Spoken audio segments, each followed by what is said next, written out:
Yes, indeed. Pray for the peace of Jerusalem as the pilgrims coming up. This is one of those known as the Songs of Ascent, ascending to Jerusalem temple. Our prophet Zechariah, in Greek known as Zacharias, will call this mountain the mountain east of the city. It's simply east. On this side of it is Mount Scopus, where the Hebrew University. On the other side, it's Mount of Olives, and will be there up to date. The Hebrew University, and up here, where the candelabra is the synagogue. In other places, we pray in the direction of Jerusalem, and in Jerusalem, in the direction of where the temple was. And the temple was exactly where the Golden Dome is. The Golden Dome, a structure standing in that area, not necessarily with the same colors, but basically the same shape. Let's make it as easy to remember.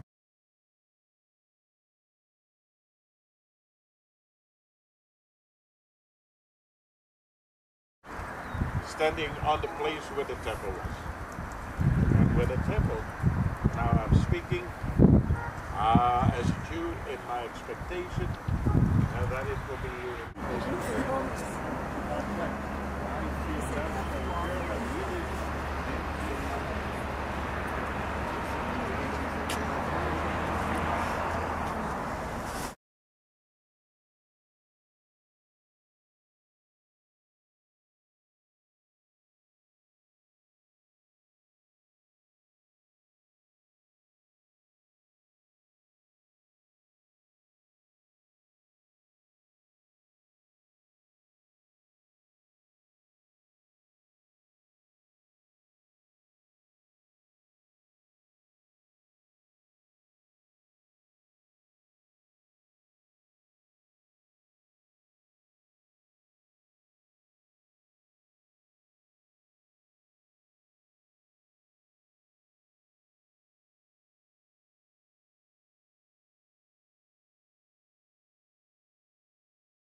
Here, the Red Cross was needed during the War of Independence. They were here for a few years, and then the UN did sneak in. And so that's a UN base. And we find it's the original population growth and the fortunate.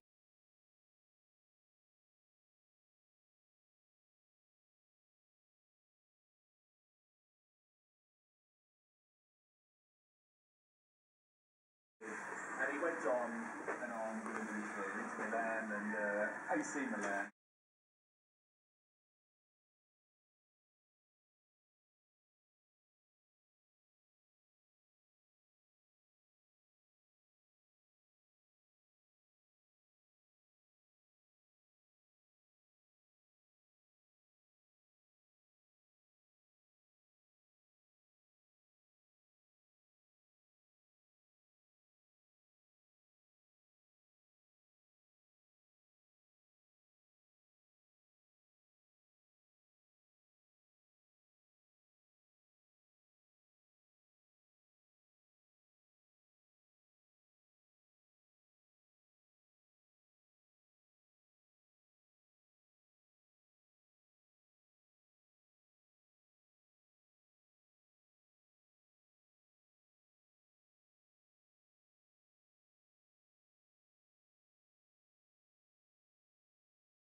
number of mikveh, the size of the mikveh, some of them very small, some of them big.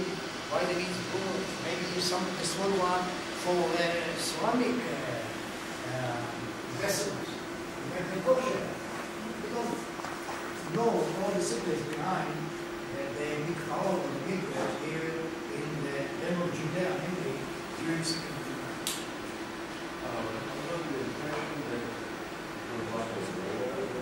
Some of them.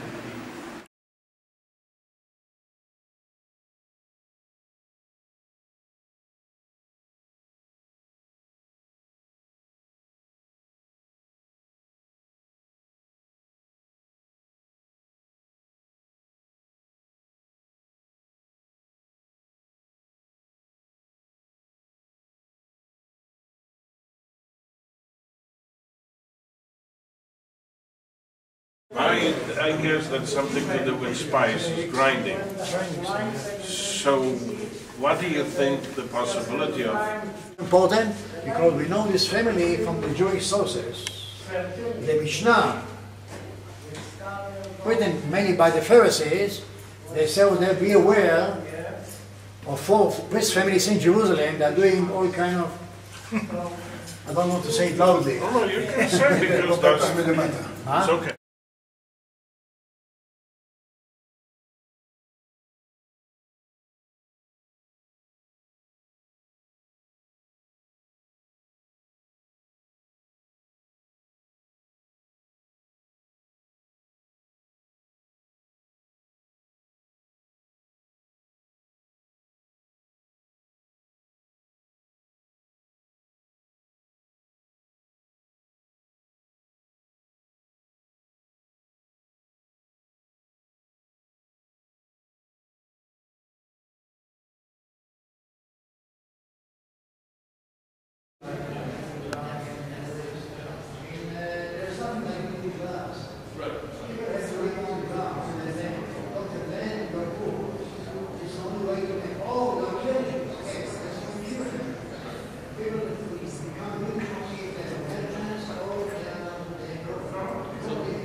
Maybe there was no split anymore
stood here at one level, chisel of pepper, great horizontal rock star, 12 meters high, with chops cut in the rock. Along the corridor, see the line of shops, which one is identical in its dimension to the rest of the. So, there are a line of shops here. This corridor, of course, as I told you before, dates back to the Roman time, 2nd century AD. So at that time, when the city was laid, there was not laid a corridor in the Jewish quarter. Remember?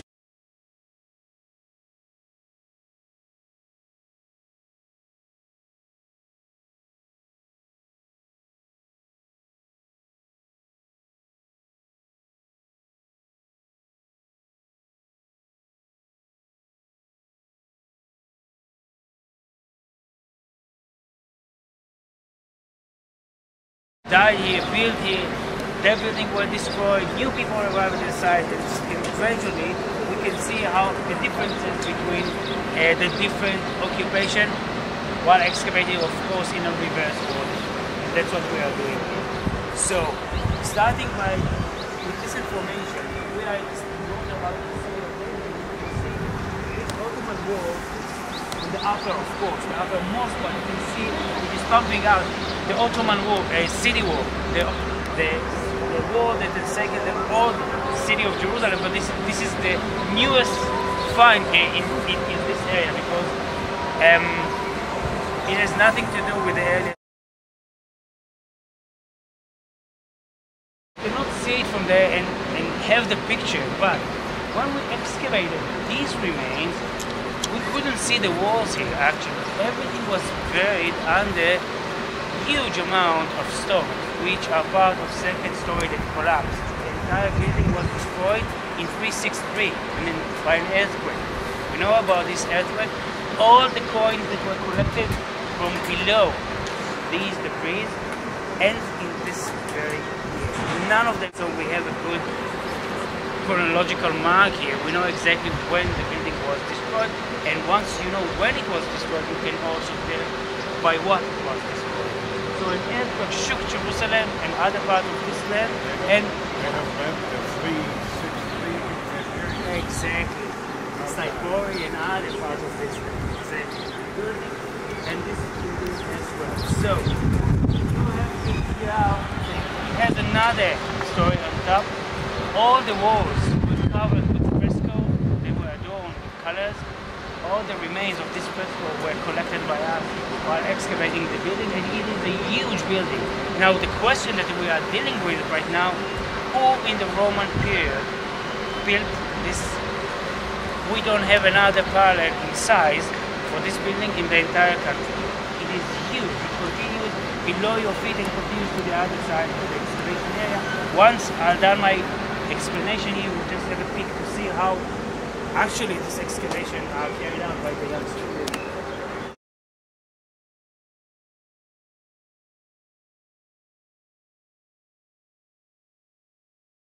Standing on the far eastern part of the excavation area, they are part of the same building that we were talking earlier. You remember the Roman building? They are the same. It continues below your feet and appear on the other side. So these are Roman. But I'm here not to tell you about the archaeological remains, but to tell you the story of these young students. We are excavating this area more than 4 years. Some of these guys are with us. We spend more time here together than we spend elsewhere home. So that's what we are doing here. We start our day at 7 o'clock in the morning till 3 o'clock working here, and what they are doing is working the boat. These buckets from there. As I mentioned, we are filling the deck one of these waiting for the remains to show up.